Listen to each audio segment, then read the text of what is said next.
জাতিসংঘের পরমাণু পর্যবেক্ষক সংস্থা IAEA এর সঙ্গে নতুন একটি চুক্তি করেছে ইরান। চুক্তির আওতায় সংস্থার কর্মকর্তাদের ইরানের পারমাণবিক স্থাপনাগুলো ফের পরিদর্শন শুরু করার অনুমতি দেওয়া হয়েছে। তবে এজন্য স্ন্যাপব্যাক নিষেধাজ্ঞা পুনর্বহাল না করার শর্ত দিয়েছে তেহরান।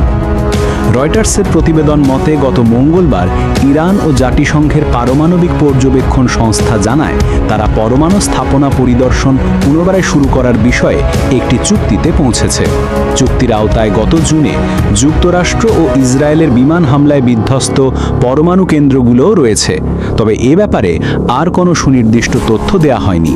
তেহরান পশ্চিমাদের সতর্ক করে দিয়েছে, স্ন্যাপব্যাক নিষেধাজ্ঞা পুনরায় আরোপ করা হলে চুক্তিটি বাতিল হয়ে যাবে।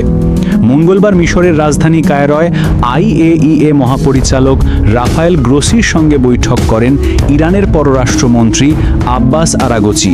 গ্রোসি ও আরাগচি বৈঠকটি ছিল ইরান ইসরায়েল যুদ্ধ পরবর্তী সময়ে IAEA এর সঙ্গে ইরানের প্রথম উচ্চ পর্যায়ের বৈঠক।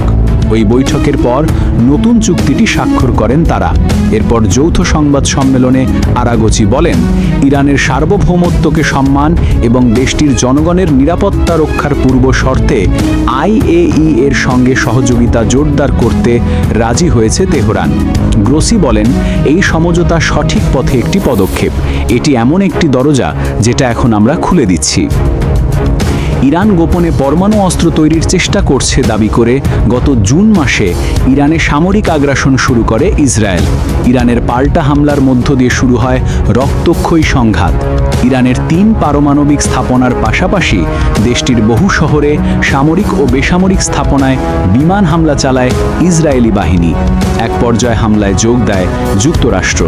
12 দিন পর উভয় পক্ষ যুদ্ধবিরতিতে সম্মত হয়। ইসরায়েলি ও মার্কিন হামলার জন্য IAEA কে অভিযুক্ত করে এর সঙ্গে সহযোগিতা স্থগিত করে তেহরান, যার প্রেক্ষিতে IAEA এর পরিদর্শকরা তেহরান ত্যাগ করতে বাধ্য হন। তবে গত মাসে আবার IAEA এর একটি দলকে অল্প সময়ের জন্য বুশেহর পারমাণবিক বিদ্যুৎ কেন্দ্র পরিদর্শন করতে দেয়া হয়।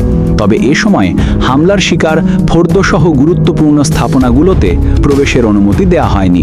এদিকে কয়েক সপ্তাহ ধরে হুঁশিয়ারির পর গত আগস্টে ব্রিটেন, ফ্রান্স ও জার্মানি জাতিসংঘের নিষেধাজ্ঞা পুনর্বহলের প্রক্রিয়া শুরু করে। ইউরোপীয় দেশ তিনটির দাবি, ইরান 2015 সালের পরমাণু চুক্তির প্রতিশ্রুতি মানছে না।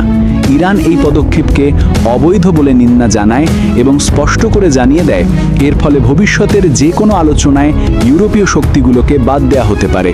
এরপর নতুন চুক্তি স্বাক্ষরিত হলো।